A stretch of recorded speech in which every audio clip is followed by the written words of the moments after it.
All right, there was the intro. Welcome to Fresh the start. Lakers Spotlight on How Lakerholics it weekend. today, man. I don't know, man. It's September. Everybody's ready for Halloween, I guess. I don't know. I will say I'm using a new computer setup today. That might have something to do with it, but it was working fine right up until I started doing all this. So I don't know. I'm just a man doing things in a world that doesn't make much sense to me anymore. Anyway, it's also your job, man. I don't get paid to do this. Come on. You get paid to manage computers. Yeah, well, that's my computer's working fine. It's the Talk Studio situation that isn't being managed. But I think we're good now. I think Gerald probably surreptitiously restarted the broadcast so that it would record.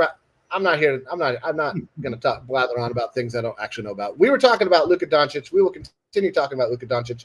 The dude was dominant in EuroLeague basketball. His stat line is a little bit ridiculous. He averaged 34.7 points per game, 8.6 assists, 7.1 rebounds, and almost a half a steal. It looks like. He was averaging 3.2 steals. No, he had a 2.7 steals and almost a little over half a block in 33 minutes a game. If that translates to the NBA, I don't know, because of how focused the Denver Nuggets are on making sure Jokic gets his triple doubles, because of how good OKC is, I'm not sure that's an MVP stat line.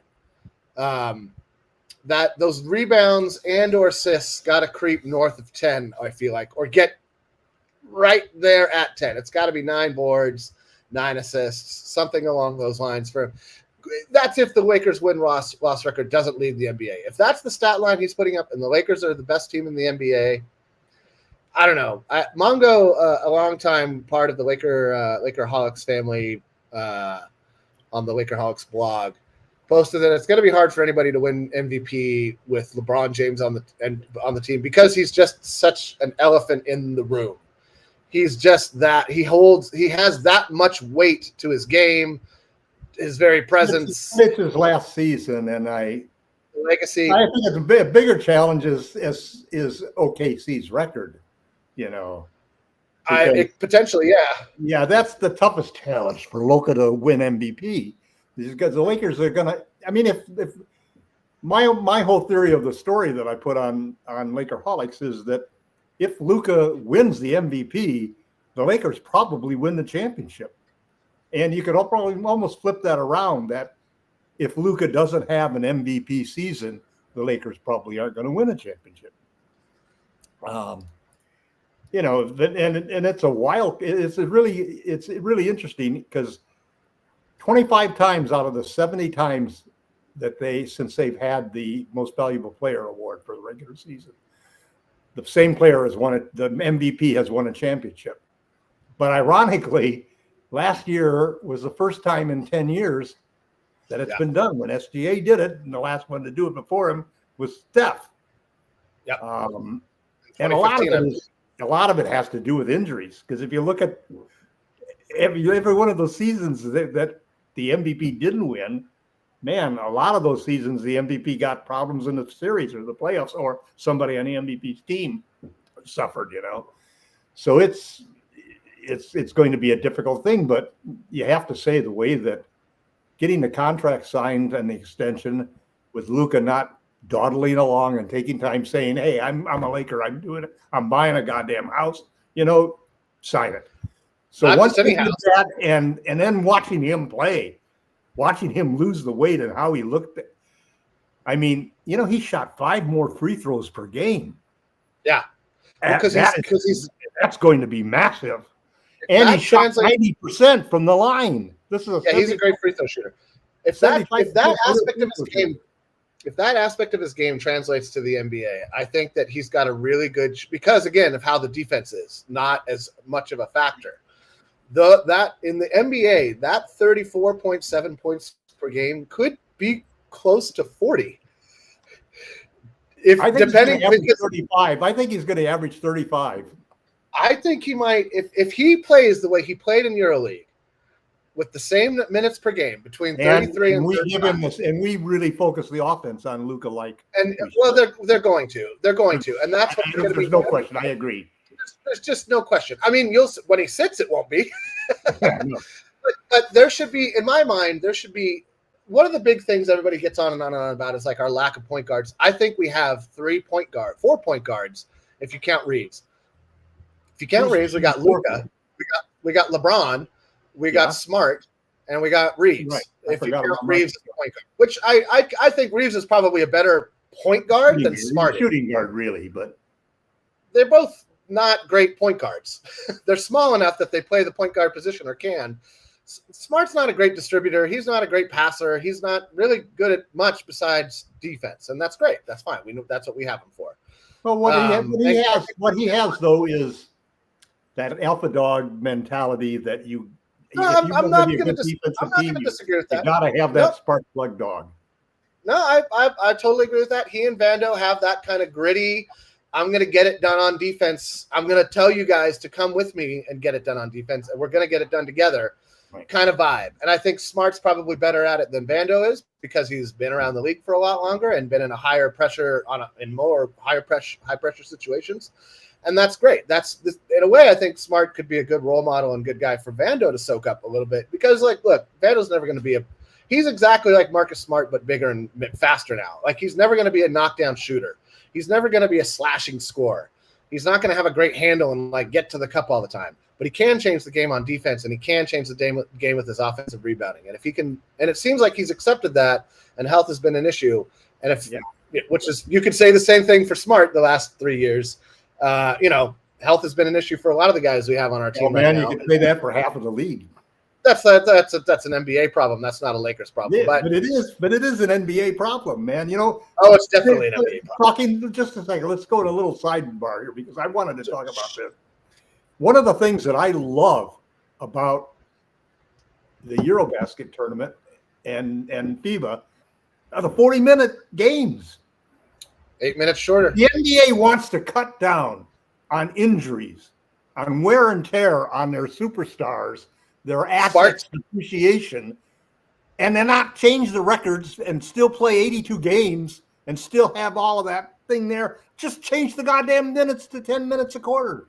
Yep. It is such a beautiful solution that would save WNBA does it, FIBA does it, EuroLeague does it, Olympics do it.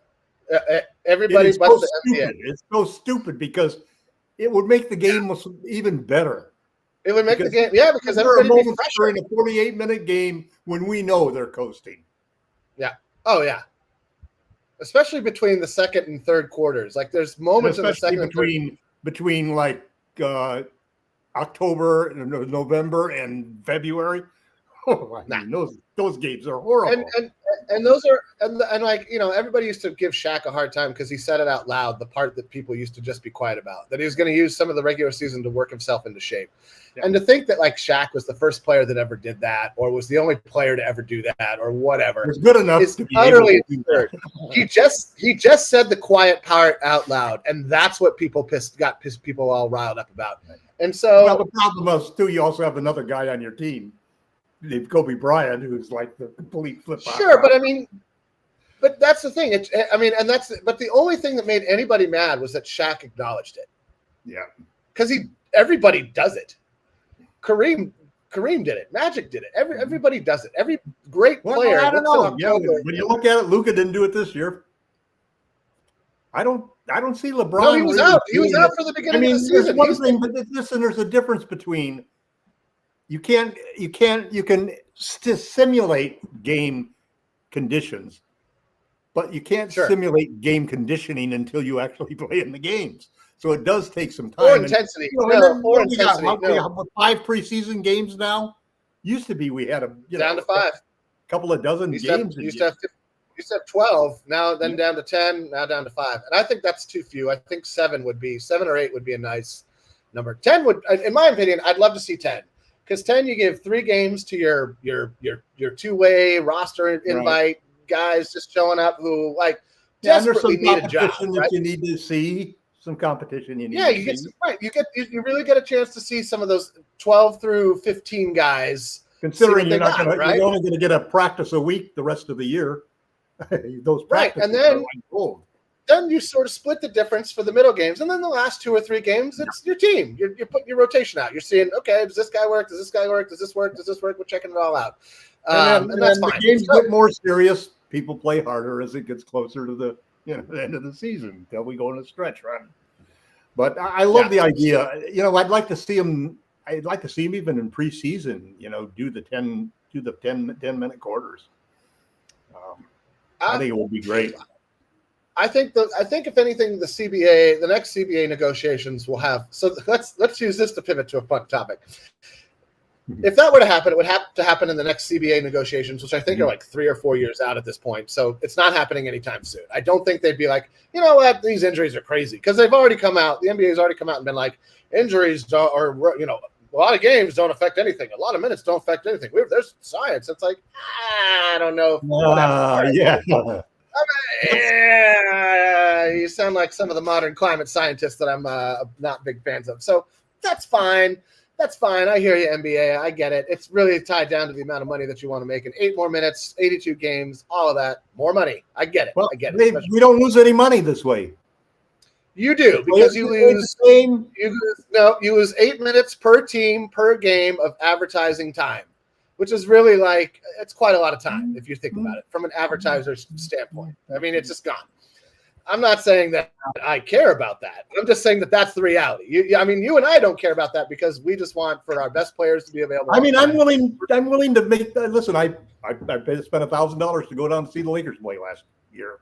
My grandson and I went down and flew down in the morning, watched the game, flew back in the evening. $500 a ticket for plus airfare and so forth. So I don't care if it was a 40-minute game. I don't care if every quarter was 10 minutes. Would have been fine with me. Yeah, no, listen, I'm the same way. I went to the Spark, took the family to the Sparks game last Sunday, and we had a great time. And we were out of there. Game started at 3. We were home by 5. It all just was like a nice. It squishes together quite nicely.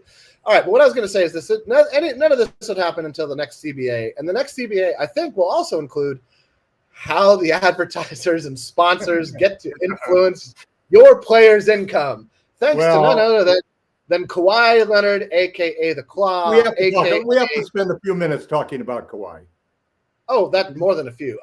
So this is my thing. Everybody's trying to make this look similar or feel similar to what happened with Minnesota and Joe Smith. And if you're not aware, I'm just going to recap real quick.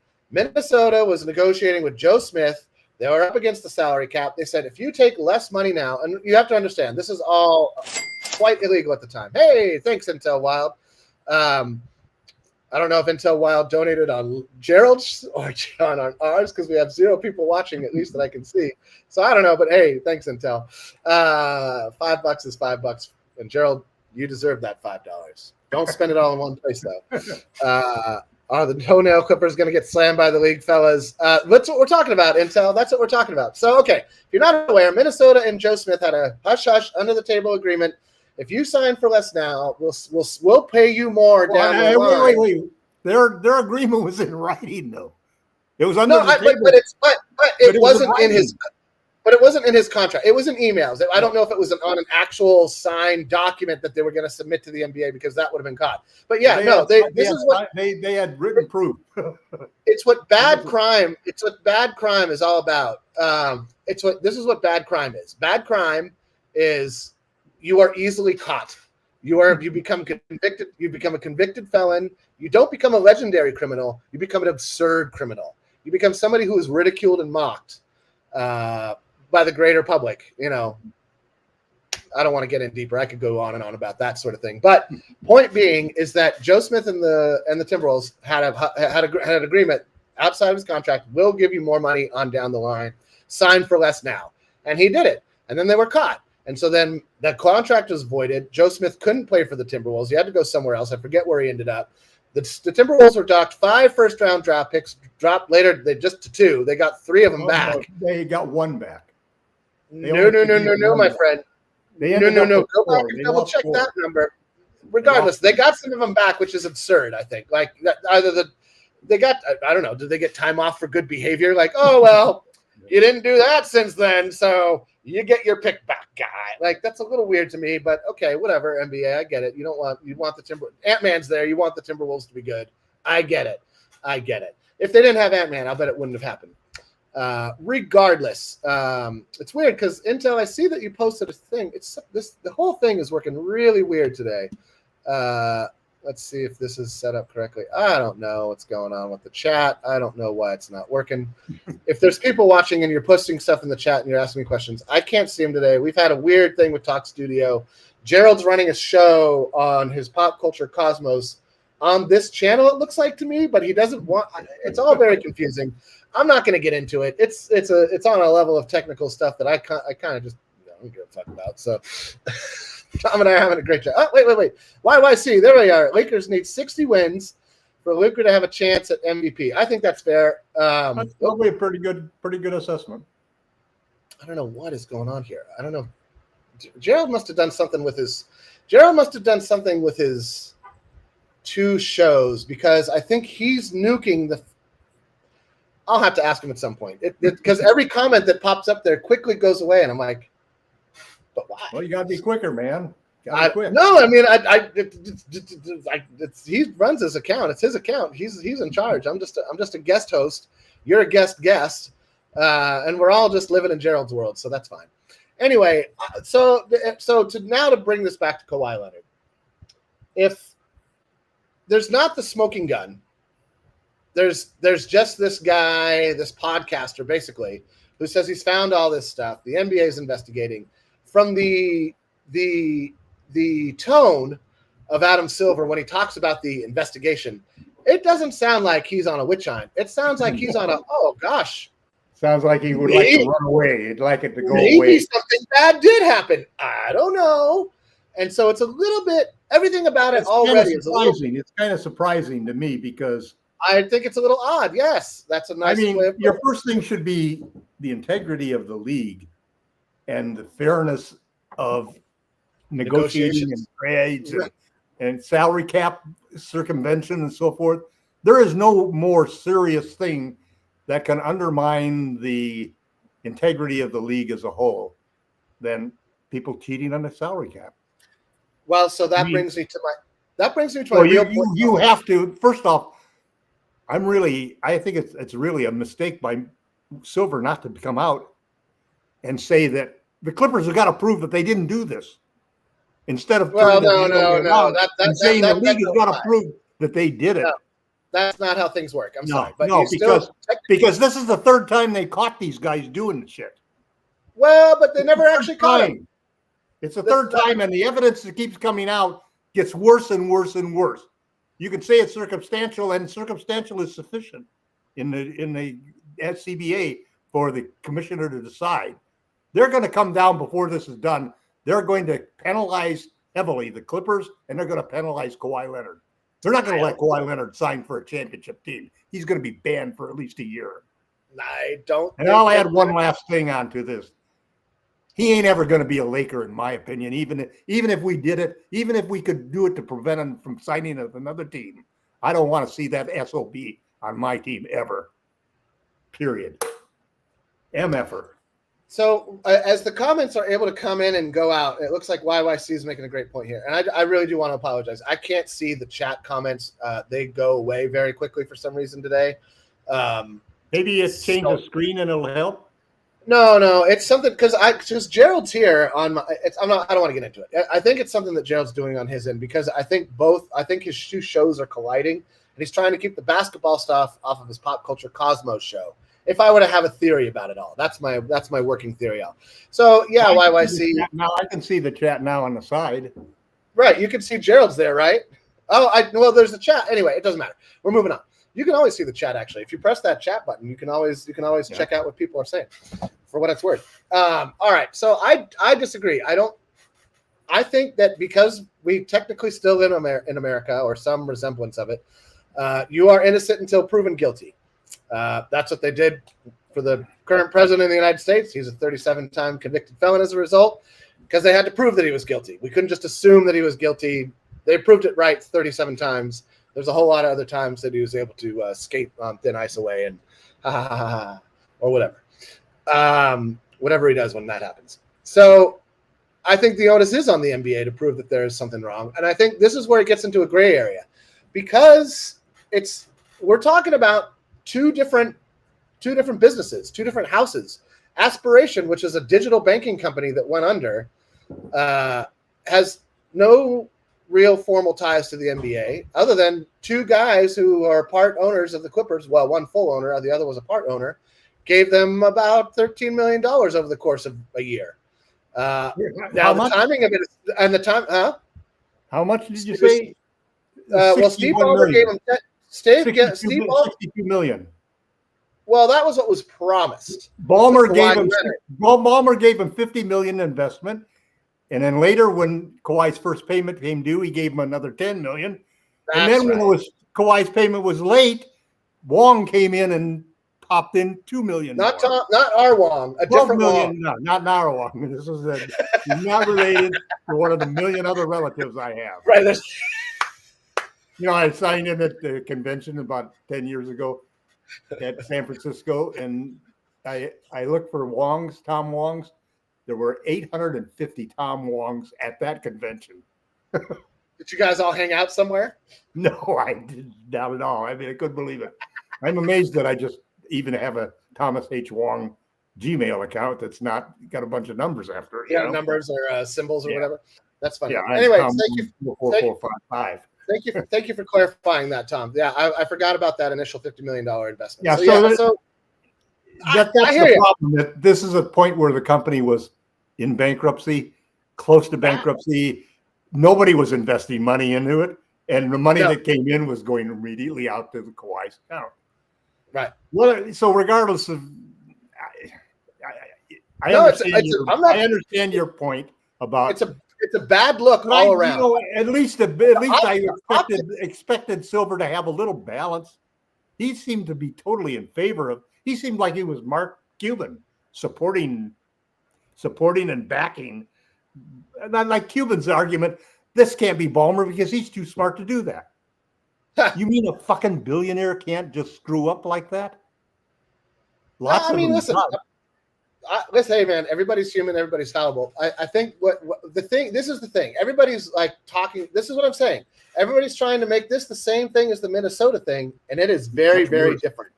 We're talking about 50 million, hundreds of millions of dollars instead of. It's potentially much worse, but like if you look around, so this is my point. My ultimate point is I don't think the Clippers are going to get away. I don't think they're going to get away with it. I don't think it'll be much more than a hey. Be better about doing your crime. It'll be like they'll get a hand slap. They'll get a hand slap. They'll get a hand slap. They'll get a hand slap, and maybe Kawhi Leonard gets a hand slap. I know. I know. It's crazy. Why would I say it's crazy? It's crazy. They practically deserve to be banned as a team. They're not going to move them to Seattle. That's the solution. None of that's going to happen. They're not going to strip bone. They didn't even strip. Listen, they didn't. People seem to forget they didn't strip. God, I'm going to forget his name. No, they banned him for a year. No, they didn't strip. And he quit. They didn't strip Donald Sterling of ownership. They banned him from every NBA arena, every NBA activity. He couldn't participate in the NBA, and so eventually he caved in and he sold. Yeah. And you could argue that being like so bad for Ballmer that he's going to sell. You watch and see. I don't think they're going to ban him. I think they're going to penalize the team. It's going to be so embarrassing when all of this comes out. I don't know that it will. I'm not so sure. I would like to believe that. It's already a point where 9 out of 10 average citizens who look at the record are going to say, "Hey, man, the guy's cheating." He's got 15 times as much wealth as all of the other owners combined. Yeah. And he's throwing his money around. They've questioned him on the original transaction deal. They caught him cheating on another one, and they penalized him. This is the third strike right now. But he's not going to. They're not. Third strike. It won't be. It won't be because he just built a new dome. I heard that. It won't be because he's on the committee that audits it. It won't be because he's the richest owner. It won't be because he's supposedly such a smart guy that he wouldn't do something so dumb. When you get Well, those kind of defenses, man, you are those really are hanging by your fingernails. No, it's bad. It's bad. So this is to me, this is like what it really all means is that for the last 5-10 years, it's become obvious to the casual NBA fan when it would have been maybe not as obvious, and it's been obvious, I think, to Lakers fans for quite some time, that the Buss family very much runs the Lakers like a small market team, like a small business kind of an operation. They have this reputation for going out, mainly because of the Shaq deal. It's all based off of like how we lured Shaq away with a couple more $1 million back when that was legal. There wasn't a CBA to stop it, and they were operating within the rules, and it was fine. Once the rules became, well, now these are the penalties, the Lakers stopped doing that sort of thing.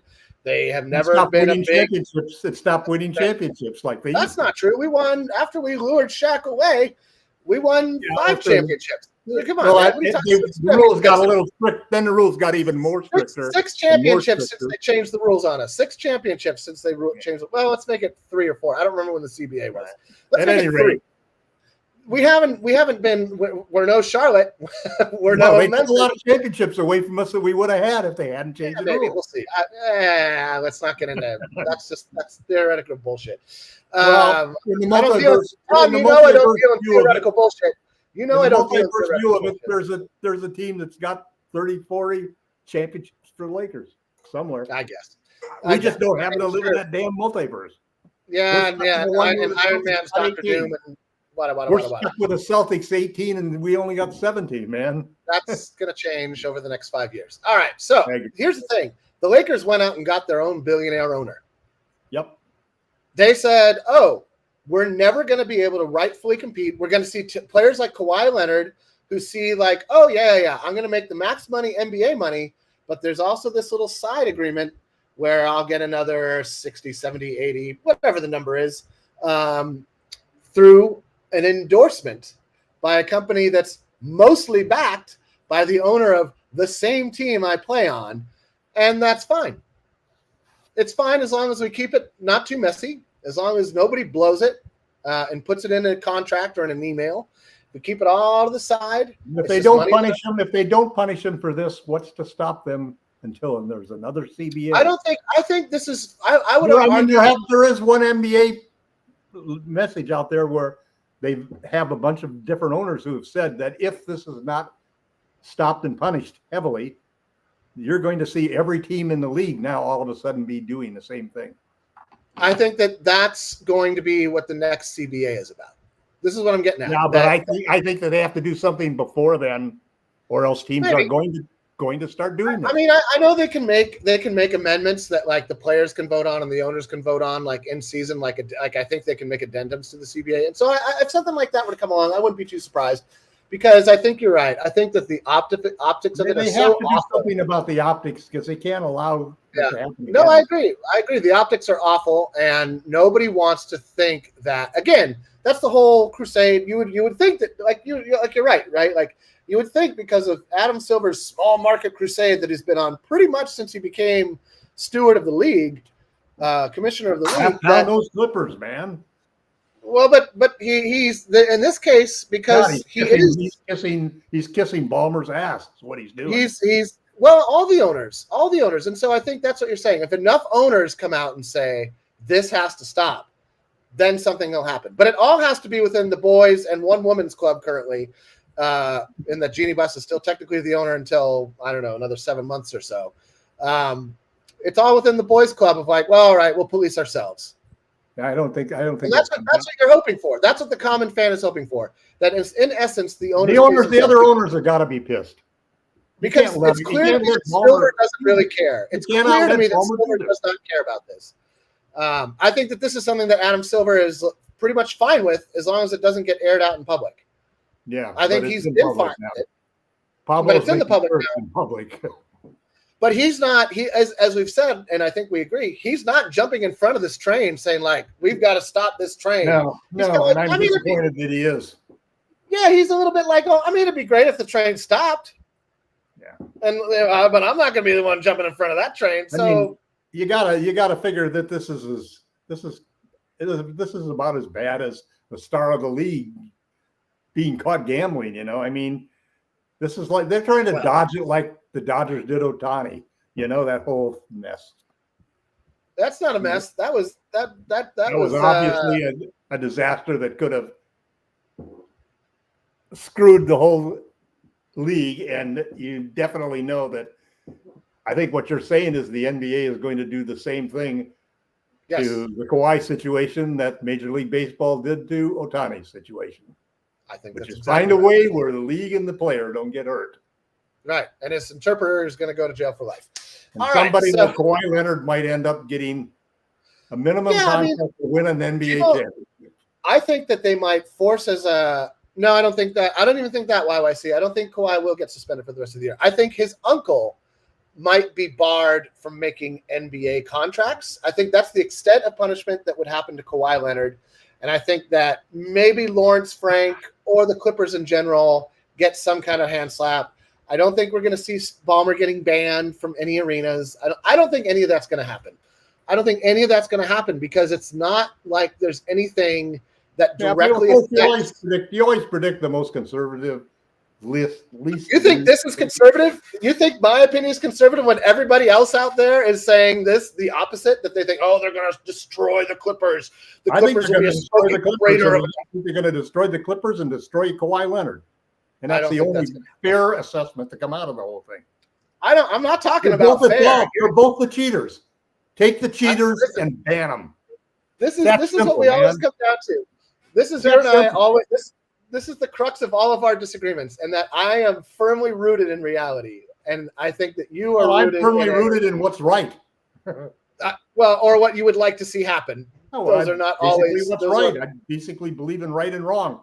You can look at here and see Kawhi Leonard is wrong. Steve Ballmer is wrong. They're both bad. I'm not disagreeing with that. Cheaters, but I'm telling should be punished. Sure, I agree. Anything less than that is simply letting somebody with too much privilege get away.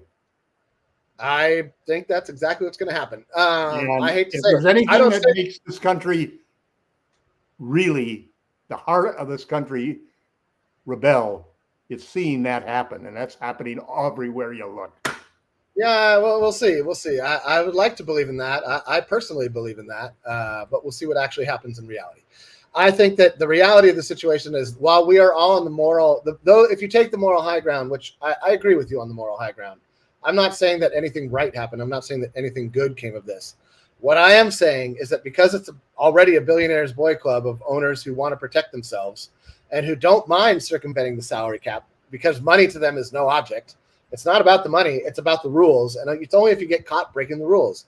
And that is the crux of this whole debate. Did Ballmer break any actual NBA rules? Now, here's the bigger crux, I think. I don't know that we can answer that question. You can look at the 30 owners, and you can see a difference between 29 of them and one. Not only in their net worth, but in how they've acted so far. And it's gone too far. It's going to get swatted down. Wait and see. You don't think there's hush-hush agreements between, like, the Knicks and Brunson, or like Milwaukee and Giannis? Do you think all of those are just on the complete up and up? Nobody's trying to push into the gray areas in any way, shape, or form to make sure that, I mean, what's changed? Yeah, I think it comes down to, first off, I happen to think that in general, for most of the NBA agents and for most of the NBA superstars, they don't want to break the rules. Why break the rules? What they want to get the money that they're worth because it's a measurement of their success as a player. Sure, but they're not looking to.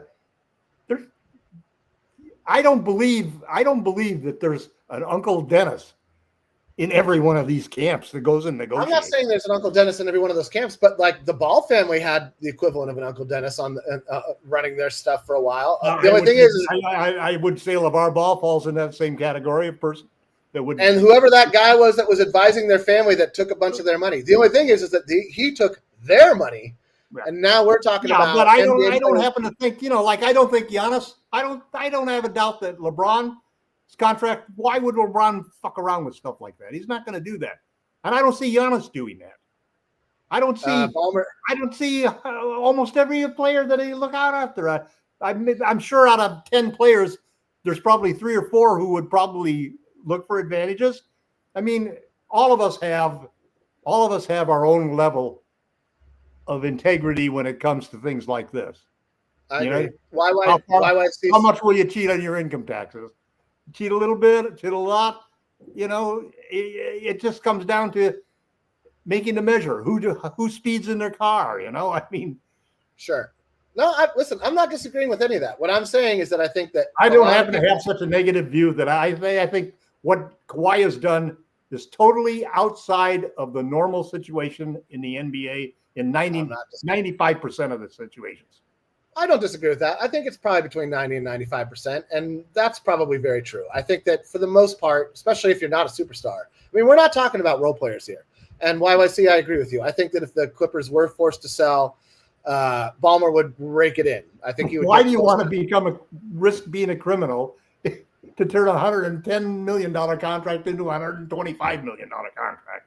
Or $160 million in the case of Kawhi Leonard. I don't know. I don't have an answer for that. I think it really depends. I mean, you said something about like that because the NBA has like, if you get a max contract, that's what you're worth. I think the players don't believe that. I think because of how the BRI gets broken down, where it's 51%. Some players don't believe that. 49%. No, I don't think. I don't think more than 25% of the salary cap, or 30%. Definitely, he's worth 30 to 40% of the modern salary cap.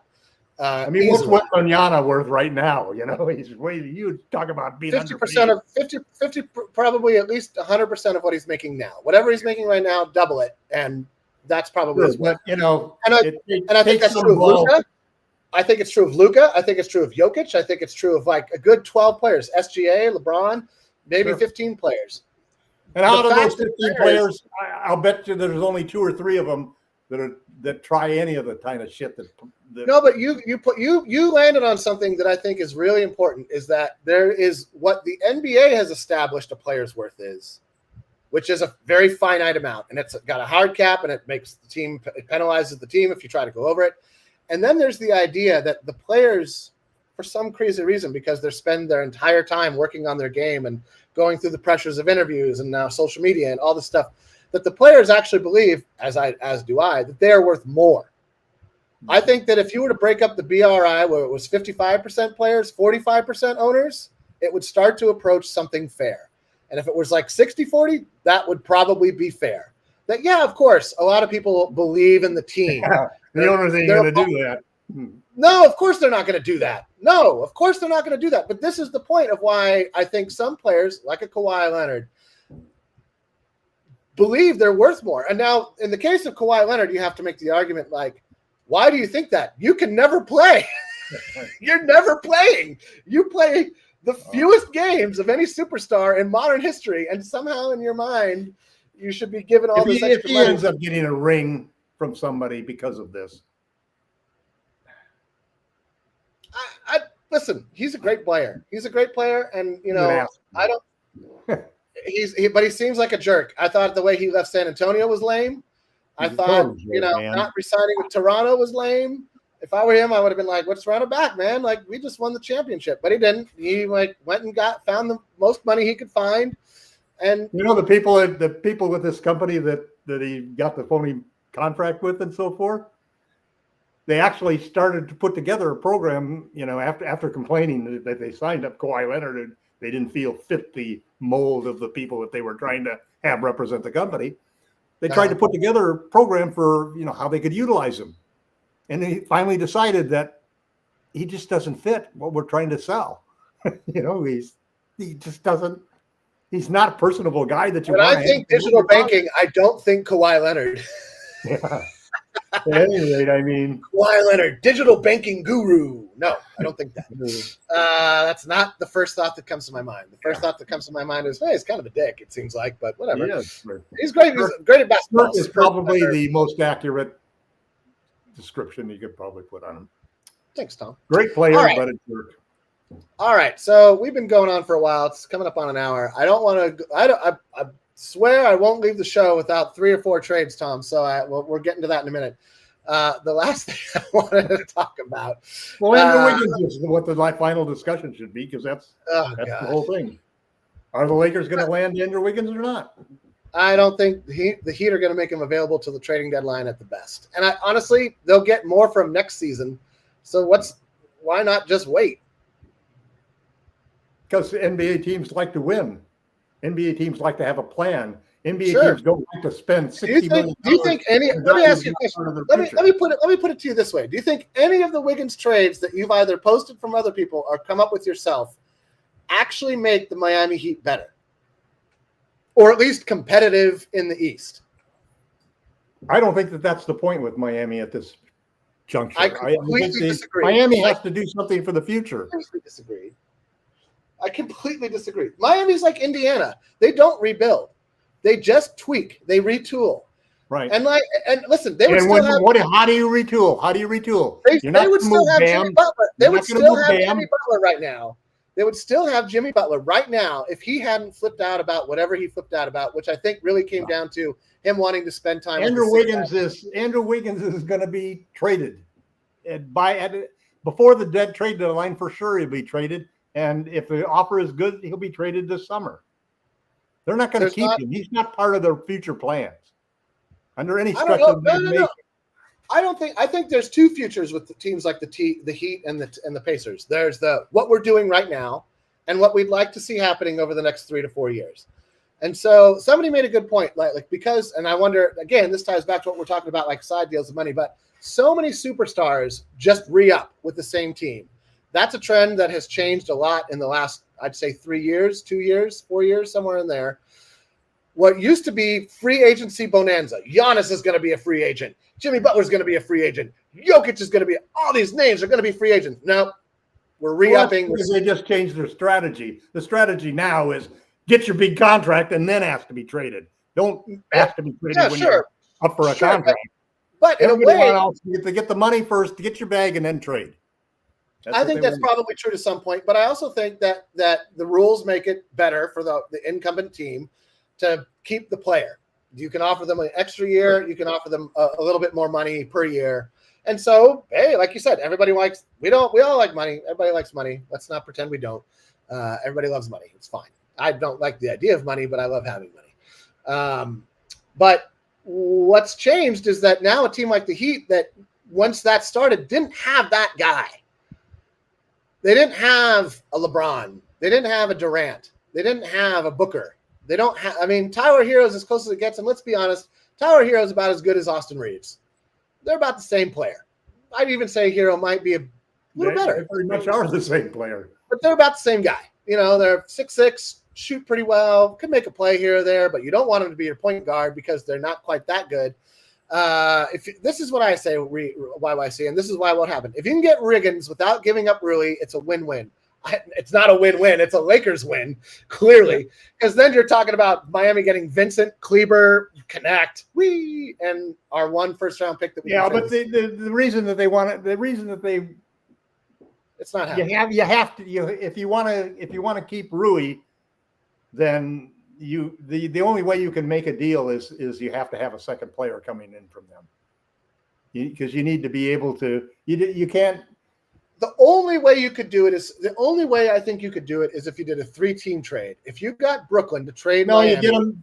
What you have to do is you have to basically say you give them the first-round pick, but you got to take Vando's contract. We'll give you the first-round pick, but you got to take the 3 years of Vando. They're not going to do that. They're not going to do that. Then you don't get the first-round pick, or we'll put a lot of protection. You don't get first-round pick unprotected to lure them to try to do that. What I love is that somehow you think you have the upper hand in this negotiation when they have the player you want and can just say, no. When that's because you're only looking at it from a negative standpoint. No, it's not a negative standpoint. That's the reality. What you're saying that somehow we have the upper hand. You have most analysts right now. And 3 garbage players, and the player we want, they control and can just say, nah, we're keeping him. Yeah, you always look at what everybody else thinks and thinks that's that. Here's what the reality is. If you ask anybody who's looking at Miami, ask any analyst who's looking at Miami what their goal is going to be. Their goal is going to be to get rid of $60 million worth of player who's not going to help them get where they want to go. And they're going to trade him before the trade deadline. And they'll trade him this summer if the offer is right. This summer, definitely. He is not part of a plan for Miami going forward. They're going forward with Bam. They're going forward with the guard that they got from Sacramento. Those are the guys that they're keeping. You think that now, but listen, I think Wiggins fits in great with what they do. I think that he is a perfect Heat culture guy. I think that he is not an alpha, which is what they're still looking for. And I don't think they're gonna trade Wiggins for anybody but culture. He was just the best they could get for Jimmy. That might be true. But I do think that with his length, the only thing lacking is that something happened to him 2 years ago. I don't follow the Golden State Warriors that closely. Whatever happened to him anyway. He sometimes doesn't want to play. No, he's like AD a little bit. He's not a guy who's basketball's everything for him, I would agree with that. Well, and something happened in his personal life. Hassan Clay says, "Hey Tom, do you know Hassan Clay personally, or is it just somebody who thinks you're cool?" What? Hassan Clay just said, "Hey Tom, do you know Hassan Clay personally, or does he just think you're cool?" Must just think you're cool. You don't know Hassan Clay, I'm assuming. Somebody on Hassan Clay. That's all good. Hassan, welcome to the show. Anyway, my point is this: is that because Miami controls the player, in theory, the Lakers want. I don't even know if that can actually be confirmed. All we get are these Lakers insider. I'm like, yeah. So the janitor said. Well, you got Dan White. Janitor said. There's three different people now who come out and said that they're actually in negotiations. Yeah, Mark Stein, Lakers Stein, insider, Don Wakey, and the guy from. But even that, you keep forgetting that all of those guys said the same thing. If the Heat were to make Wiggins available, not Wiggins is available. No, they said is we want a first round draft. It's a big word with only two left. First round draft choice. I know, but listen, if all of these sources that people keep quoting say the same thing, if that means he's not available. It's not that they're shopping him; it's that there's a giant if in front of him. Now I get it. Let's forget about Andrew Wiggins because they said he's not available. I agree. Okay. I don't particularly want Wiggins on the team. Cross him off our phone list. Cross him off our big list there. Okay? All right, next guy on your list. This is Jamie's method here.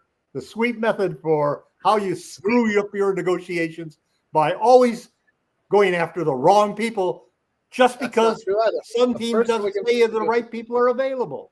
I don't know that you make them available. If you're a good negotiator and these are the right people you want, you go and you get them. You notice every time the Warriors say that they're interested in somebody, it's not some doke C player from some dipshit team. It's a star on another team.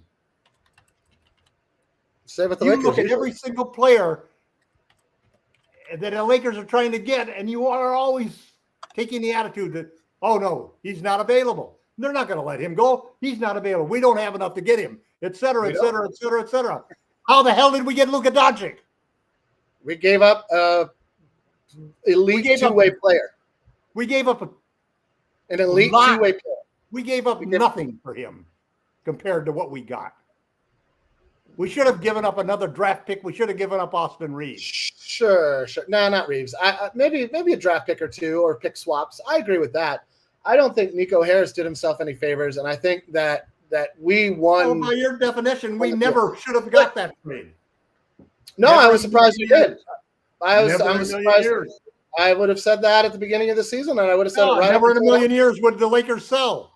Would you have made that deal, Tom? Would you have made that deal for Luka? Would I have made that deal for Luka? If you were Nico Harris?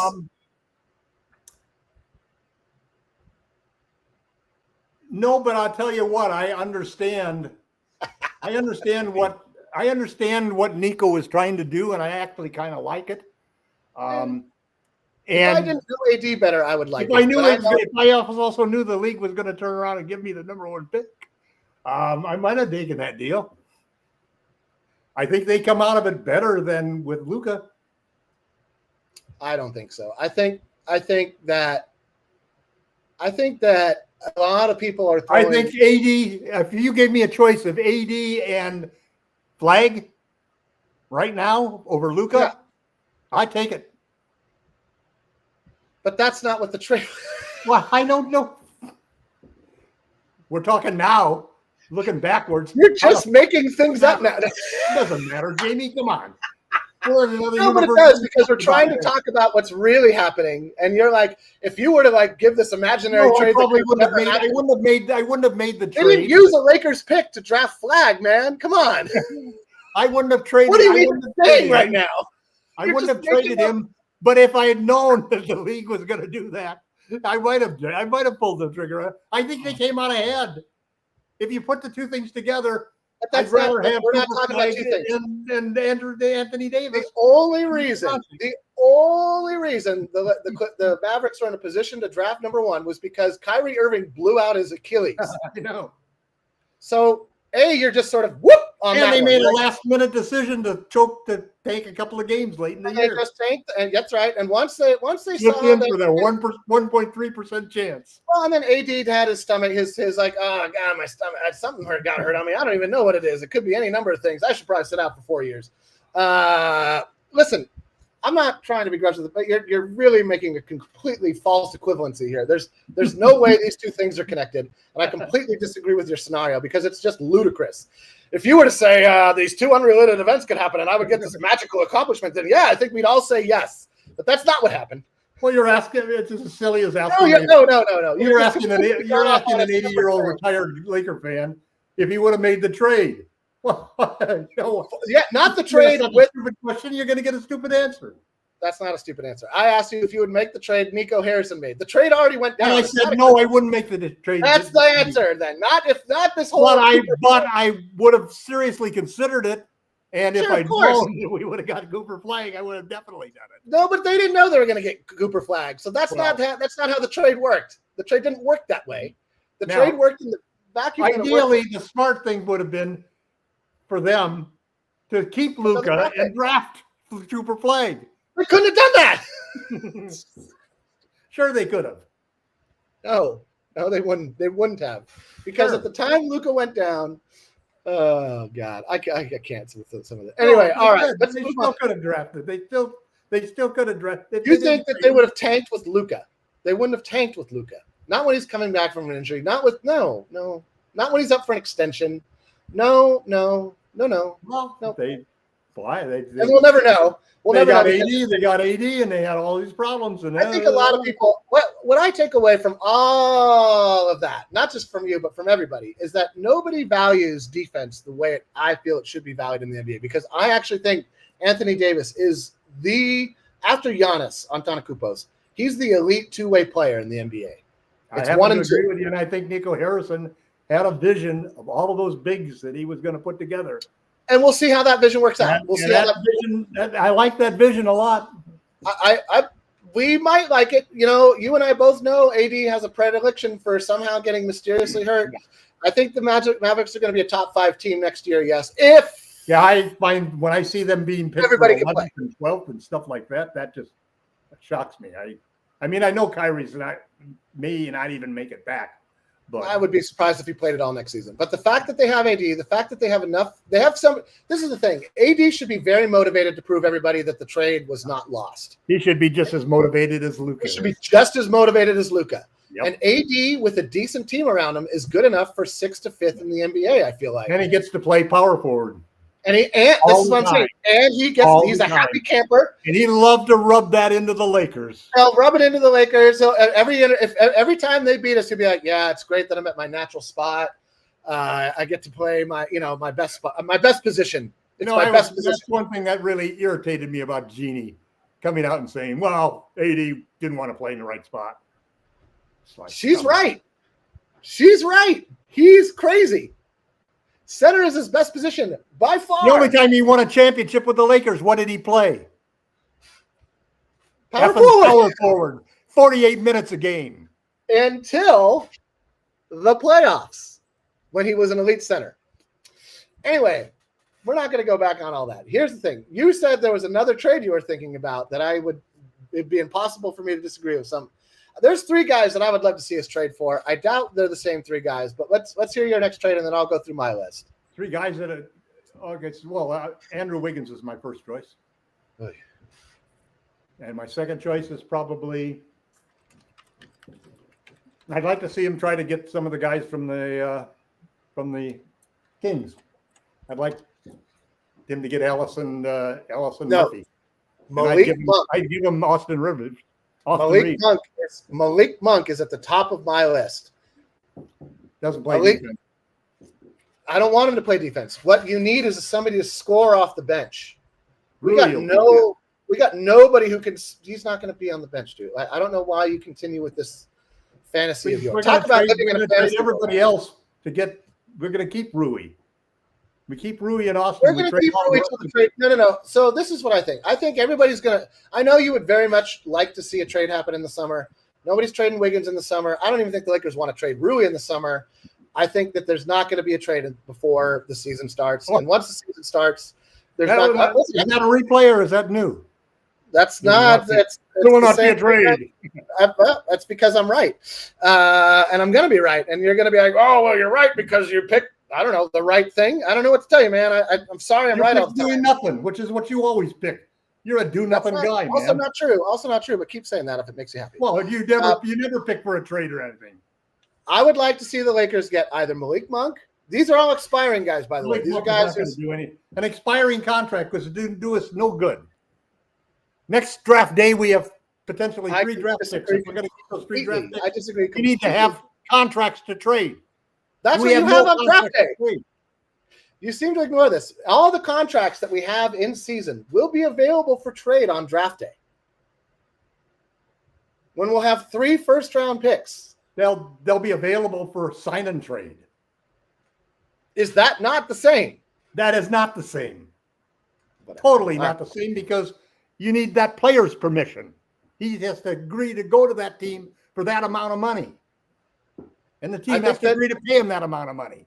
I think there's a good chance that guys like Rui and guys like, should it come down to it, Reeves, will work with the Lakers on such a scenario.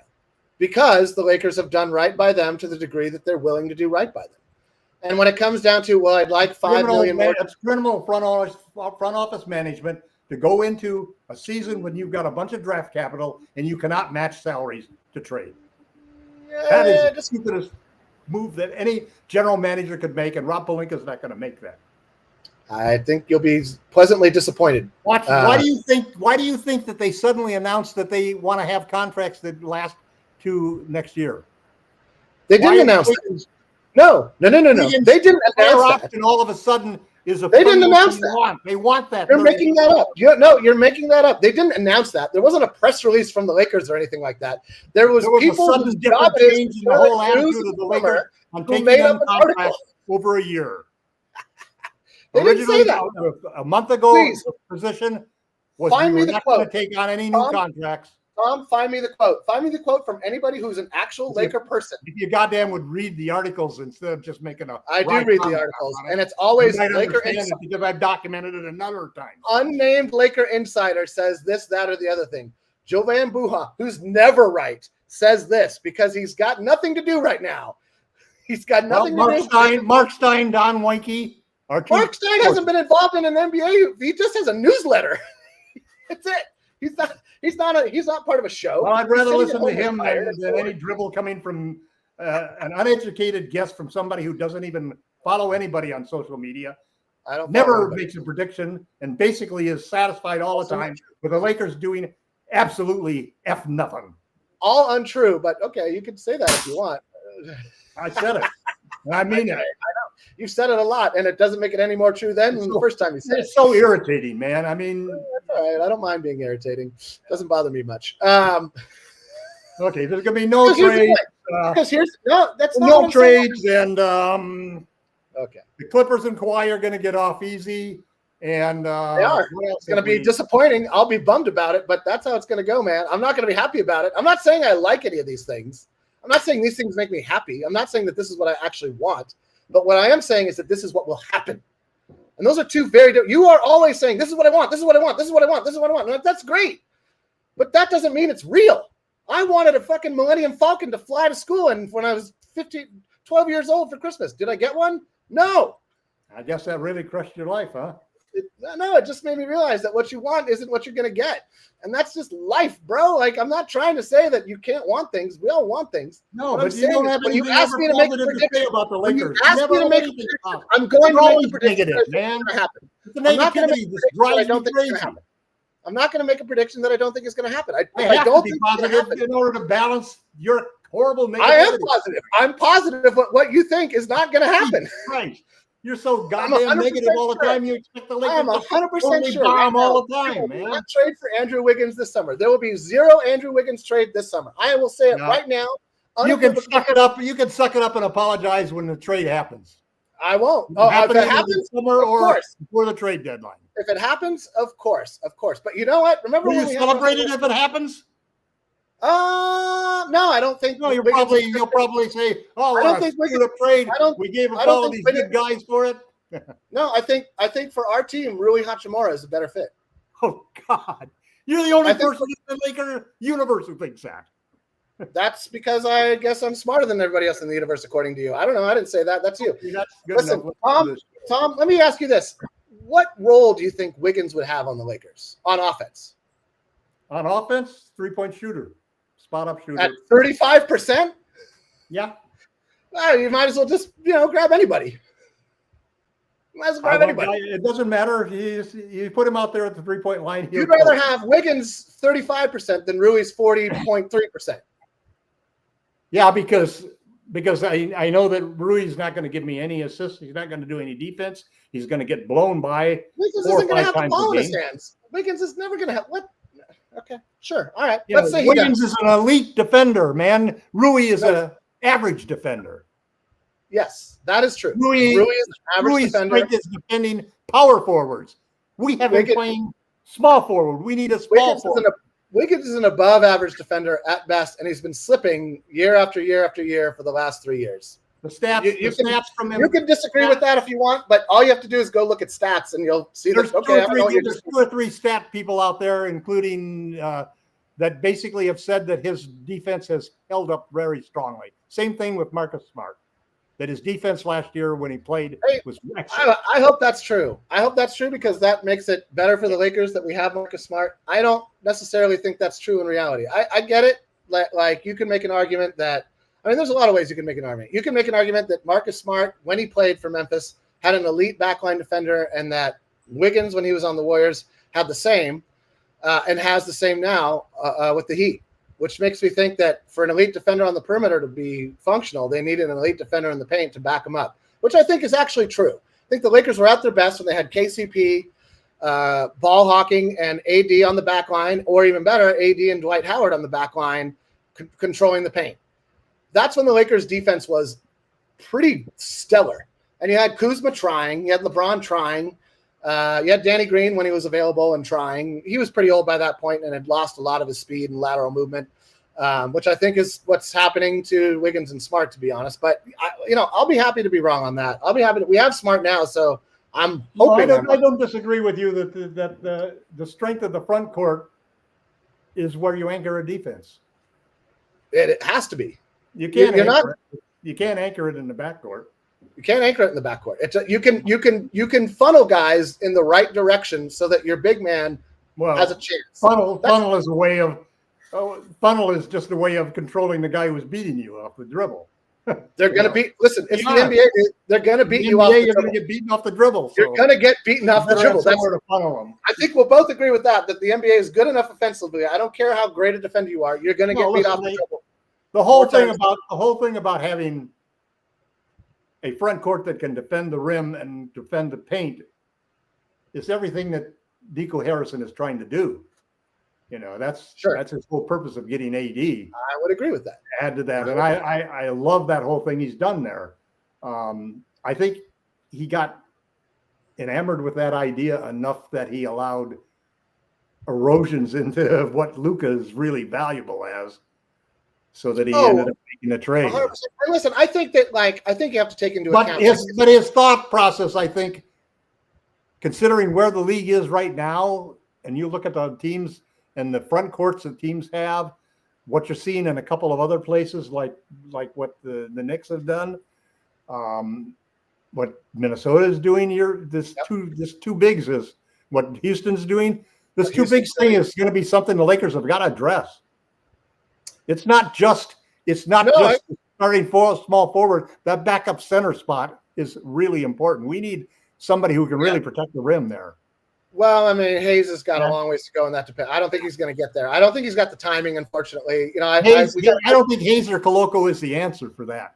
None of the two ways. None of the two. I do think between him and Rui, he's better, but LeBron would have to play more power forward. Rui's bigger and more of a traditional four. 805 also said he wouldn't give up a first-round pick for Wiggins. The deal's not happening without the one first-round pick we can trade. They're going to give up the first-round pick. They're not. They're going to keep it for the summer. No, they are. The reason they are is because it's a summer pick. It's for the summer. It's for this. I know you don't agree with this. Huge benefit to making the trade off season versus. I agree. I'm not going to disagree with that. Secondly,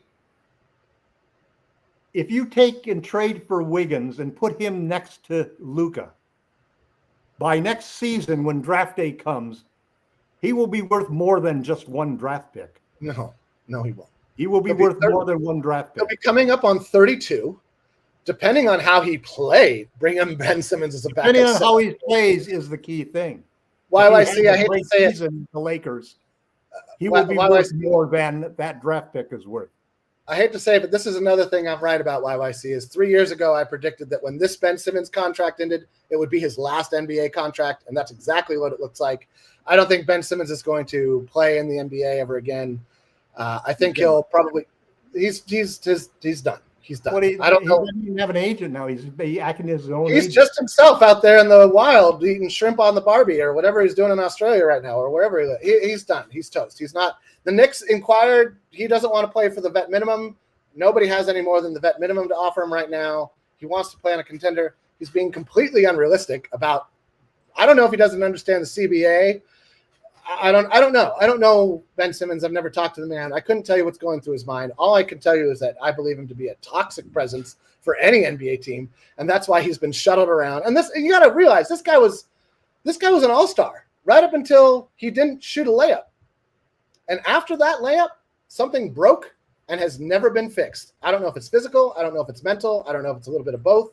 Ben Simmons has not been the same since the 2020-21 NBA playoffs when he didn't shoot a layup when he was wide open, and he has never been the same since, and I don't see it fixing itself. And I thought he played okay with the Clippers, but again, like he never took the ball to the hole. He did weird stuff with the basketball when he got close to the paint.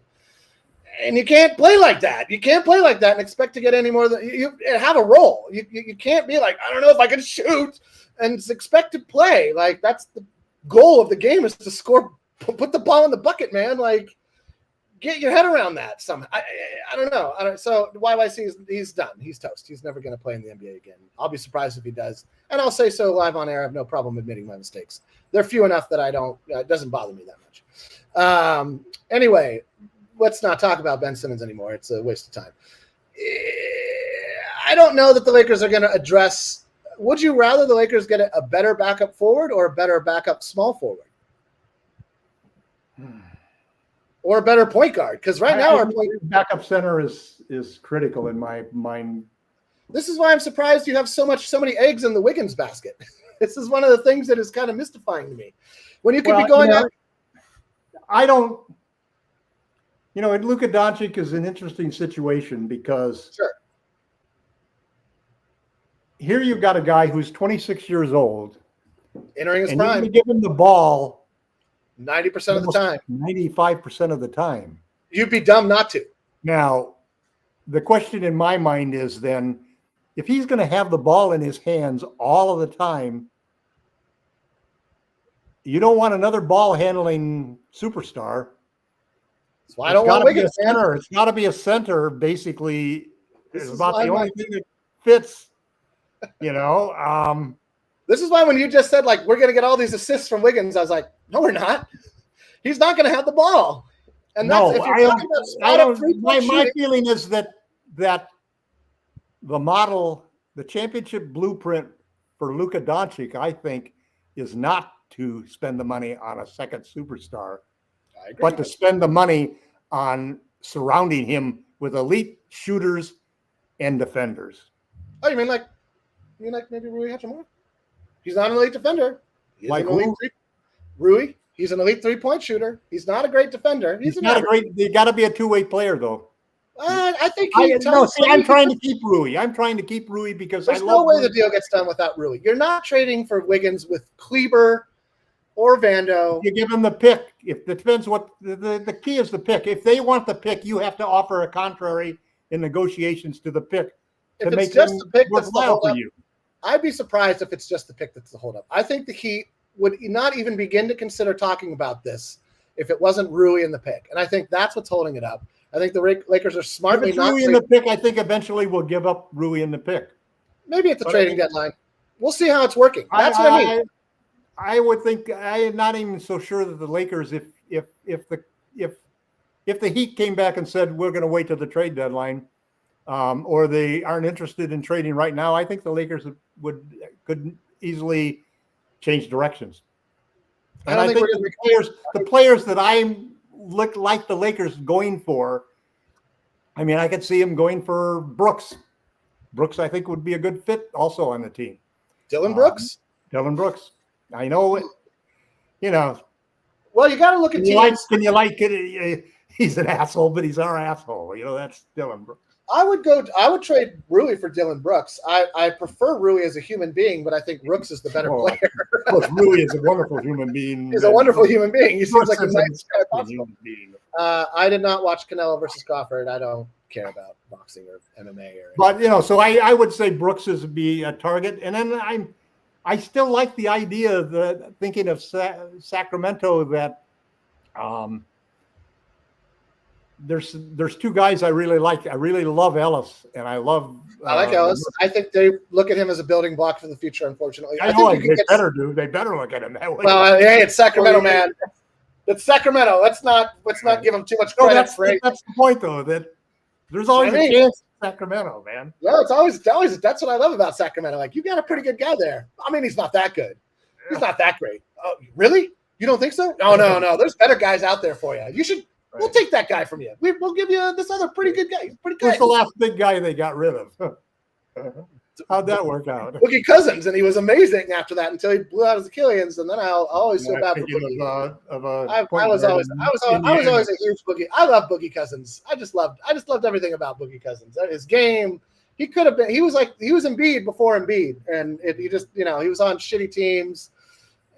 Turkey up 72-66 in the goal. So anyway, when you look at Luka though, and you look at who to surround him, I don't see taking these. I'd like these 3 draft picks, but I'd be going after Herb Jones or guys like that. Herb Jones. That's the kind of guys that I want to pull in.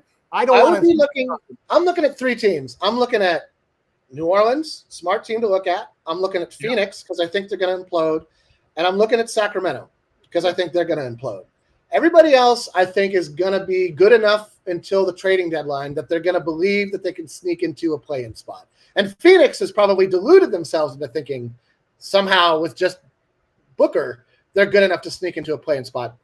Booker's not enough. I love Devin Booker. Devin Booker's got a great game. I wish he was a Laker. And maybe he can be once LeBron retires. I don't know. He might ask out of Phoenix at some point because I don't think he likes losing. I like all those guys that you mentioned. I like Hartenstein with Holmgren healthy. I don't know that there's the role for Hartenstein or the need for OKC to hold on to our. I know. That's a no. Well, but when it comes time to pay Lou Dort, I like Kelly Olynyk. I like Kelly Olynyk a lot from. I liked him more 2 years ago. He's like in the smart category for me, and that I liked all those guys more 2 or 3 years ago. I would like. I watched him play quite a bit this year. He's going to the hoop now. He's really playing. I like Kelly Olynyk very much. He's the perfect type of player that is like your 8. He's not a great defender. He's not a great defender though. He's not a good. He's more of a mid-range. I mean, I would if we could get Wiggins, I would still. The other player is on my list is Robert Williams. I play him 20 minutes a game, man. But 10 of those could be the last 10 minutes of the game, and he can shut the rim down. Time Lord's running out of time, man. He's He's just not there. Sometimes you got to risk. Sometimes you got to take the injury risk for the talent upside. How often do you see that happen? If you get enough defense surrounding the team, if we could land Wiggins. How often do you see that happening in the NBA, Tom? How often do you see that happening where teams put a premium on injured talent? Oh, I've seen it work a lot of times. The Celtics did it with Porzingis and with Holiday, and it played off with a championship. Not the way Time Lord's hurt. Holiday would get hurt because no, Time Lord has all these weird now same injuries AD gets. My stomach is hurting. Yeah, I know. My so this little spot on my shoulder, I simply can't play at all. And it's like Grant Hill went through like 6-7 years of that, and then but his were real 7 or 8 years, and he never signed for good money after that. He was always like a $10-15 million guy. My point is, if we could get him for a second rounder, he's on an expiring contract. Is Time Lord expiring? Is Time Lord on an expiring contract this season? Yeah. Do you know? Yes. Then there's a chance we get him at the trading deadline, I guess. If I'd love to get him at a trading deadline, that would be the backup center I would hope for. I see. I think that's why he gets hurt. I think he should be playing power forward. Unlike AD, he should be a 3 or a 4. He's only 6'9", 6'10", 6'9". 6'9", like right? 7'3" wingspan, and he's long, he's thick, so he can bang with it. But it's like, do you want that to be his role? I don't think he wants that to be his role. I think that's why he gets hurt. Is that a guy that can be protect the rim? That's that simple. We'll see. At the rim. All right, we should probably wrap it up. It's 12:30. I got to get on with my day. I got stuff to do. It's a Sunday. I still see Gerald there. I wonder if I should just bring him on to see if he wants to say hi. Probably not. Gerald, do you want to say hi? Can you hear me? Hey, there he is. You rang. All right, real quick, Gerald, you get the vote. You get the final vote. Wiggins trade before. The farthest thing I've done in my entire life was do a Cosmos. Then you guys had your issues while I'm doing the Cosmos, and then you guys have been yelling in my head while I've been doing the Cosmos.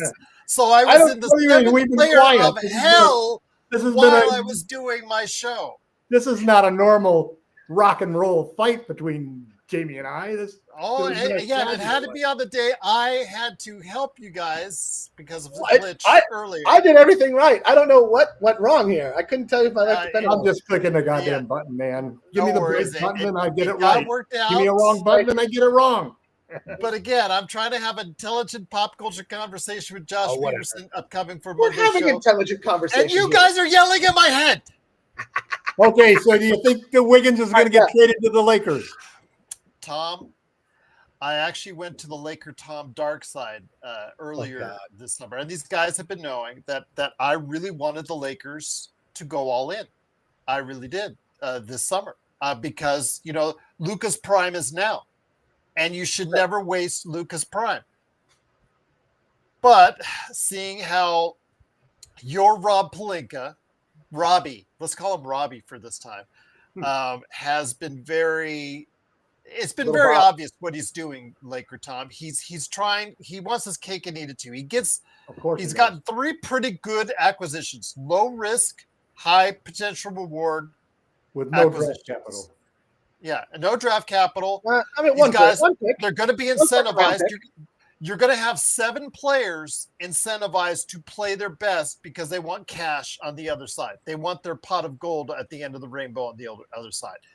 That's the good thing for the Lakers, and that's why I think they'll have a really good regular season, is because you have all those players looking for money. The thing is, Rob did not want to go all in. He kind of he's like that person at the pool that's like, the water's too cold, but I'll just put my feet in a little bit. And maybe we'll wait and the sun will come out a little more, and by the trade deadline, the water will be fine. But you see what I'm saying, Tom? He didn't go all in this summer. So the Wiggins deal, I talked about it on the show with Joe. I'm not 100% in love with Wiggins. No. I said, if you could put in Norman Powell, you've sold me. And the money works if you trade the pieces that you're talking about. You sold me.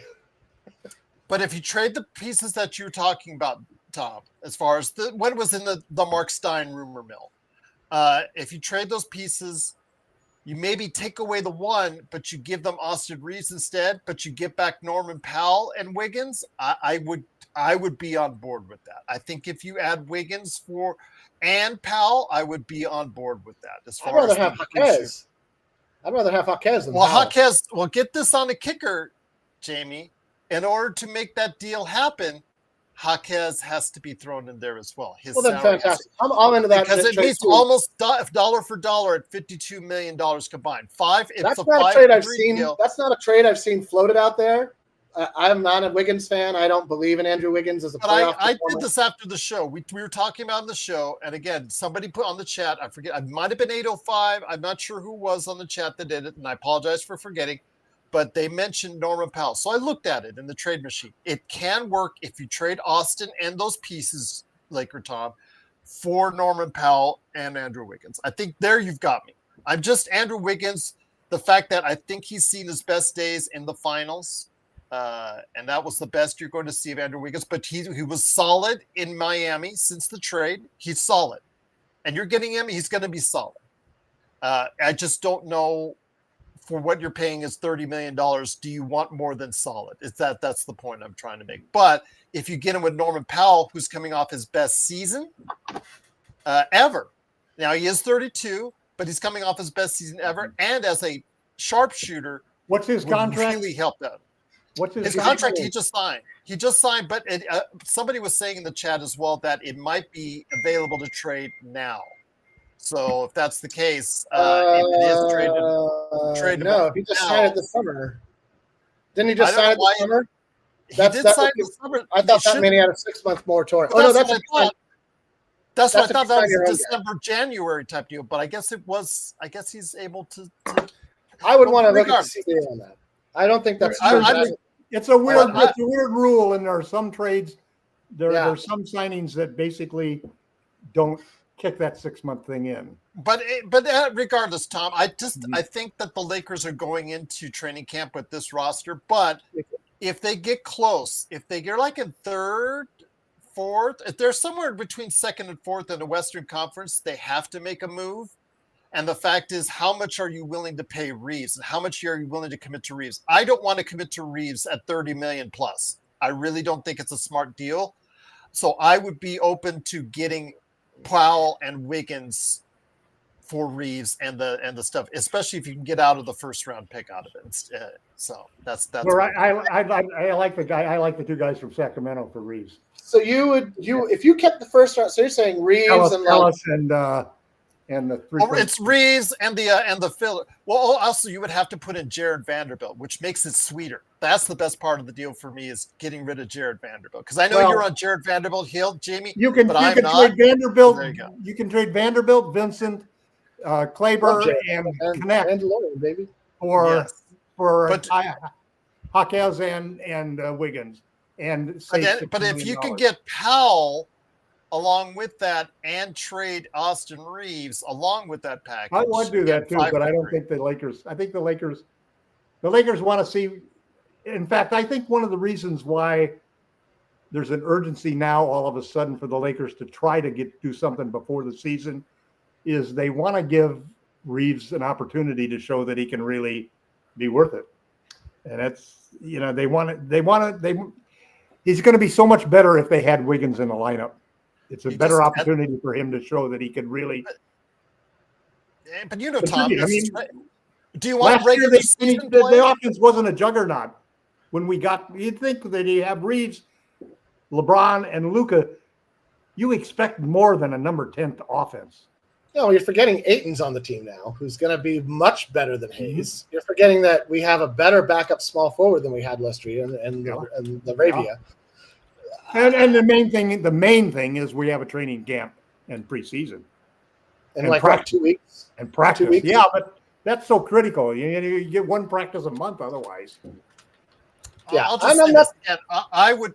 just say to finish my thing, I think it's a good option, Tom. I just think they're committed to not doing anything else going into training camp. I think that it is going to be what it is. I don't like it to be that way because I think there's serious issues on the roster, especially when it comes to depth, coming off a season where they had one of the worst benches in the league, period.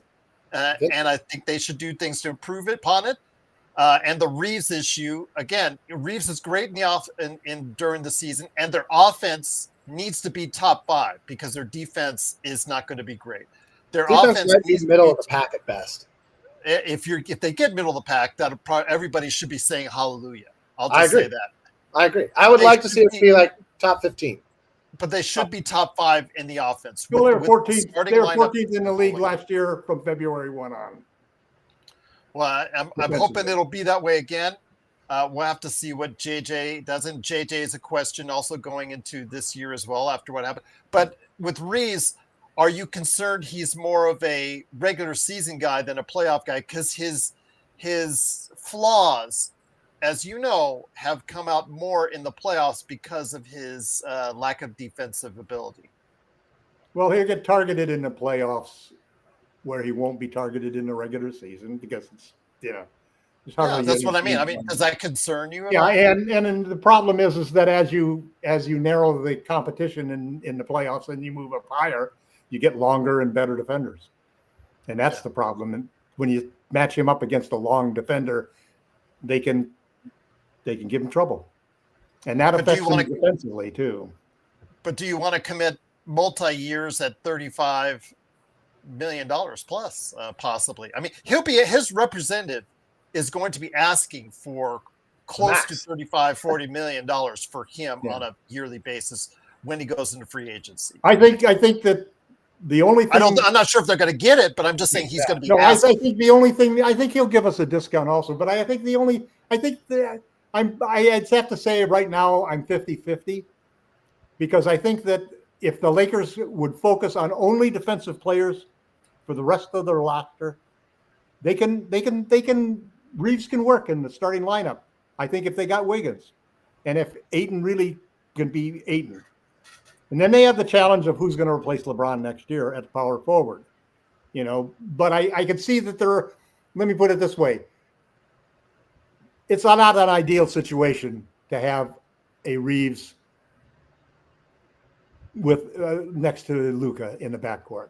That's not ideal, but there are scenarios where it could work. And one of the scenarios would be, I think, is Wiggins.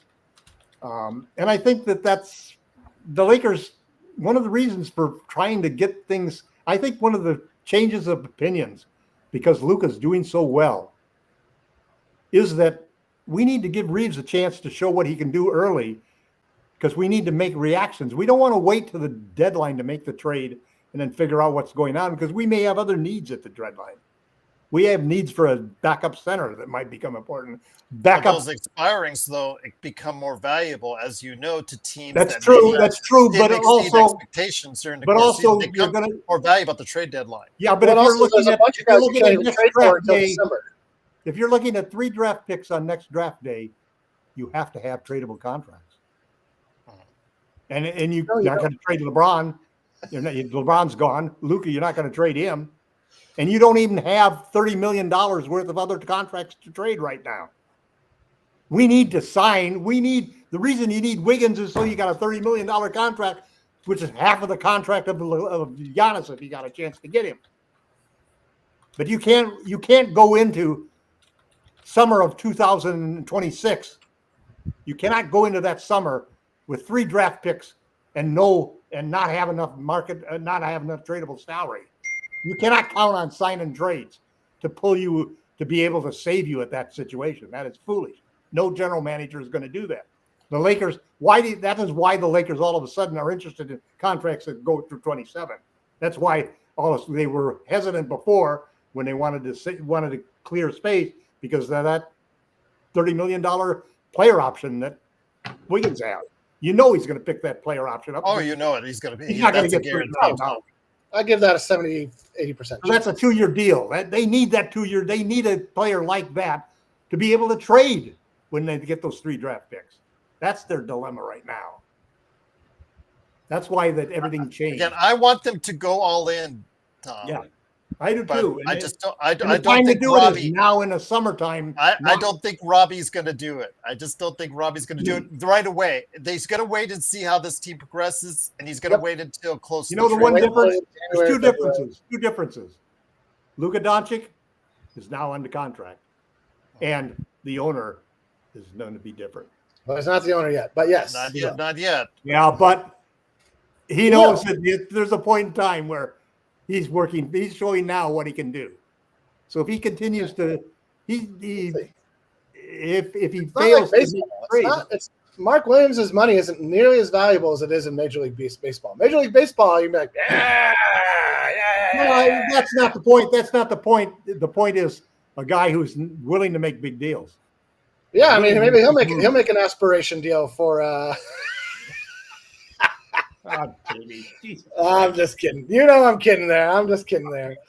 I'm just pushing buttons. And I apologize. You do that all the time. You've been pushing buttons the whole time. I've been hearing the whole thing in my headset. No, I disagree with that vehemently. I take umbrage to that, sir. Because I have a differing opinion does not mean I am pushing buttons. Those are two separate things. Of this, I know when it comes to Laker Tom, you can just say the sky is blue and it'll go off on. Well, that might be true. Listen, all I'm saying is that it is blue. It looks pretty blue up there. Okay, it is today. I mean, we're in two different places, so it could be true on both counts. It might be gray down here and blue up there. It just so happens it's both blue. It's always gray down there. Where's the Coke, Tom? Where's the Coke? I know I will get asked on Where's the Coke. The Coke is... Trust me, Jamie. You don't see my audience. Are we all auditioning for a Miami Vice? Oh, that Coke. Okay, I see. I'm so sorry. I had something else in mind. Kurt Affair will be happy now because he'll ask me, did Tom have the Coke? Did Tom have the Coke? Where's the Coke? Where's the Coke? So there you go. Sorry. Anyway, this is my thing. And listen, one of the great things about shows like this is that people are allowed to disagree and we're mostly cordial to one another. I don't want Tom to die on the air. I don't want every time he got mad with me, I just don't want him dying on the air. No, he's got a bionic heart now. That's not what's gonna fail. It's something else. I don't have a bionic heart. Well, I've got a ICD. Okay. Oh, is that does that get launched when the missiles get launched? Is that what happens? It means that if my heart stops, it gives me a defibrillator is built in. Yeah, that's right. It gives me a shock. You got a robot. I haven't had it happen. God, I would hate for that to like getting kicked in the chest. Yeah, that sounds negative fun. I don't like getting kicked in the chest. That would not make for great YouTube. I'll just say that. Tom always wants me to get on board with like these fantastical situations that may or may not happen. And I can't help but be logical and see the flaws in them, and that there's another team that you're negotiating. I just think Robbie won't do it. I just don't. And then Rob Pelinka and his general inadequacies as a general manager. I've never been a fan of Rob Pelinka as a general manager. I think if it gets close to the trade deadline and the Lakers are in the top 3 in the West, I think he has no choice but to make moves that are now based. Or Mark Walter is going to fire him down the road. I don't know. Well, I mean, that might happen. One can only hope. But I thought Jeannie was going to be governor for 5 years. I wouldn't believe that. I wouldn't believe all those stories. We saw what happened with Mark Cuban. So what stories do you believe and don't believe based on what merit? The Boston thing, what happened in Boston has me set that there's probably going to be a changeover sooner rather than later. I think it depends on what I heard is that Jeannie wanted to make sure that all of the employees would get their contracts honored completely. That in the entire organization, everybody would get their contracts off to the end of the contract so that there would be no employees who would be left out. Nobody. I don't know if it's practical. Including her brothers, including Mark Walter didn't spend $5 billion. To not be able to say, I have the final decision on everything, period. Yeah. Moving forward. We'll see how that works out. That'll be interesting once it becomes reality. It's not reality yet, so it's kind of just like wow noise to me. But you get an extension, and you get an extension, and you get an extension. That's what happened last summer with the Lakers. I was like, all these people are getting extensions. That's how you knew they were already in negotiations to get this done. Or you have to give Jeannie credit. One of the things that we're missing here is back in 2021, she made a decision where she gave him first option to buy the Lakers if they ever decided to sell. That's true. Now he was the owner of the Dodgers at that point in time, one of the owners of the Dodgers, but they had not had the kind of success that they've had recently. No. So it's not like she was jumping on a bandwagon, and saying, I found the guy who's going to be the right owner for the Lakers eventually. Based upon just on the headlines and so forth, she basically chose a guy who's since then since 21 has proven that he deserves a chance at running the Lakers. That's something that I got, I've jumped on Jeannie for a million different things. And frankly, she's still a woman who doesn't understand basketball. It's like my wife running the Lakers. Frankly, don't tell Mrs. Laker Tom that. No, I'm telling you the truth. My wife is a very smart woman. She was a CFO for a $20 million financial company. And she understands the game of basketball and so forth, and she roots for the Lakers and everything, but there's just, you know what I'm talking about? There's just some women get it, some men get it, some men don't get it. I actually don't. I think she's as good an NBA owner as there could be in terms of where she came from. Yeah, everybody comes into this. Everybody comes into this growing up in the game, then she doesn't really play. She grew up. She's like an old head about it. You know what I mean? Like she grew up in the era. She saw success with Magic. She saw success with Kareem. The game has moved away from that, and that's, you could argue that the Lakers have been slower to embrace it than maybe some people would want them to, but there's a reason for that. It's because their legacy is built on the old school game, and so I can understand. It's hard for Ford to embrace electric cars. Does that make Ford terrible at making cars? They are, but that's beside the point. No, but the point is, if your legacy is built on something, it's harder to just throw it all away and say, who cares about the legacy? You're the guy who just says nothing ever changes. You better wake up, because Tom, it's going to be different. I dare you to go back. Yeah, please go back and find me saying that ever. Find me saying that. They're not going to be the same team 5 years from now. Stop putting words in my mouth. It's rude and unnecessary. You're smarter. What do you think? What do you think the Lakers are going to continue to do the same thing? Do you think when have I ever said that? When have I ever said that? I'm asking you that. No, I've never said that. I don't agree with that. Again, you think that the words into my mouth. You just said a few minutes ago that there's nothing going to change with Mark Walter as the owner of the Lakers. That's not what I said. That is not what I said. Correct me then. What did you say? I will be happy to correct you. His money will have no influence on the amount of players or the quality of players we can sign because there's a cap. Where his money will influence us is if he makes an aspiration type deal with a player, or if he buys them a new trading facility, or gives them a private plane, or things like that, where they don't have to even deal with airlines. Why not? Why can't he? He's going to violate the rules. It's against the rules for an NBA team to own its own plane. Are you sure about that, Tom? Before you go off blathering away about bullshit? You're going to say that we're going to be able to give him more things than we used to be able to give players? That's right. In terms of within the organization, a new training center is a new thing, a whole new revamped coaching staff. I think you're missing the major thing is not that there's more money. It's that we're going to have somebody in charge who really wants to build a championship and is willing I think Jeannie Buss every really level wants to do that. No, whereas the Lakers ran. Do you expect the Lakers to continue to run as a mom and pop business? I think you're confusing two things. I think that the cap is the cap. I don't think we're going to go blasting past the cap to re-sign our. Okay, then we agree right? So we're going to hire 10 more scouts. You've done it for like 5 minutes, and let me front office people. We're going to hire 10 more analysts. We're going to have people watching every player in the league. Yes, that's not the team. We're going to do better decisions. We're going to have the organization, not the team.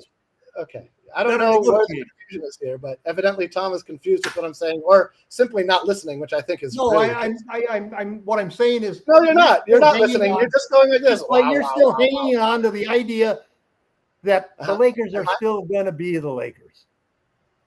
That's not. I've not said that either. These are all things you're creating in your mind, like your weird Cooper Flag AD trade that couldn't have possibly existed in any realm of reality. Like when that came out of your mouth, I was like, this is the most ludicrous thing I think I've ever heard you say in your entire life.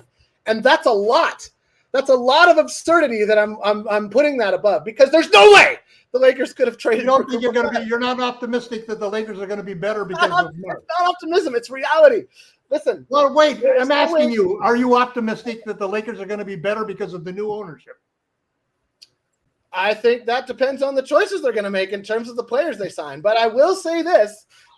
Listen. You're somehow making. Listen, do you give Mark Williams all the credit for what's happened with the Dodgers? Mark Williams? Yeah. Does he get all the credit for all the great success the Dodgers have had? Mark Walter. Oh, sorry, Mark Walters. I always say Williams for some reason. I don't know why. No, I think most of the success is. Oh my God! So there's my point right there. You literally just made it. No, is the answer that I got. Time out. You didn't even let I'm me answer the question. not going to let you answer the question because I haven't been able to answer my own question for the last 5 minutes. I'm going to mute you for 5 seconds. Your point is this. Is that somehow Mark Williams is going to be responsible for all these amazing changes within the Lakers because he's a business genius. No, time out. Let me finish. I'm just going to finish this point, and then I'll let you happily blather on for as long as you want to, even though I've got to go shopping. I got a bunch of other stuff I was about to get to, but I'm going to finish this because I think it's worth the time. He will make improvements around the Laker organization. The organization is not the team. The team is a part of the organization. The focus of the organization is to build the best team. In order to do that, they are going to pay the best analysts. They are going to pay the best scouts. They are going to hopefully get a better coach than J.J. Redick. They are going to invest in things like a new training facility and a private fucking plane if they can. Whatever it is that he can spend money on that isn't players, money will be spent on. And that is the only thing that's going to change. And now I'm done. Feel free to say whatever you want. And so what is your opinion? Do you think that those things I literally just said it. I said, are they going to improve the Lakers or not? All I'm trying to do is show no matter what happens, no matter what happens to the Lakers, good. They went through the last year and they got their coach of the future, their superstar of the future, and their owner of the future, their billionaire owner of the future. And this guy is still negative and thinking that we're going to be a shit team for the next 10 years. I didn't say that either. I just said that you have some positivity in life, man. Oh my God! All right, I mean, be positive for a change. I am positive. I'm positive about every single thing I just said. You're positive that nothing good is going to happen. I didn't say that. That's your influence. Positive no trade is going to happen. Positive that for the season, yes, I'm positive no trade before the season is going to happen. I do think we'll make a move at the deadline because of all the expiring contracts we have. But I am positive there will not be a preseason trade. We're going into the season like You're this. Positive Sorry about that. You have no reason to be positive of that. I do because of empirical evidence. All right. On that note, I'm going to stop here because I got to get going. Gerald and Tom, you guys can keep talking if you want. I'm just going to close it out. Shut it down now. I'm not. See you later. On this wonderful note, this is how Tom. Come by the Lakerholics website. We have a lot of fun. Yes, guys are supposed to be advertising your site during the whole thing. We have a lot of fun. Kind of Feel free to enter the fray. Michael H is normally in the fray as well. He's not here today. Michael, I hope you rescued the damsel in distress. To all the Lakerholics out there, howdy do. Hopefully you stop by the Laker Fast Break podcast because they're a lot of fun. I think they're fun. I find them fun. Even though Tom likes to put words in my mouth, he does the same thing on the blog, so it doesn't matter. I'm Jamie Sweet. This is Laker Tom. That's Gerald Glassford down there. Thanks, Gerald, for everything you do. Thanks for making this work for us today and all that jazz. Everybody be safe out there, and let's not let the bastards win. Have a good one.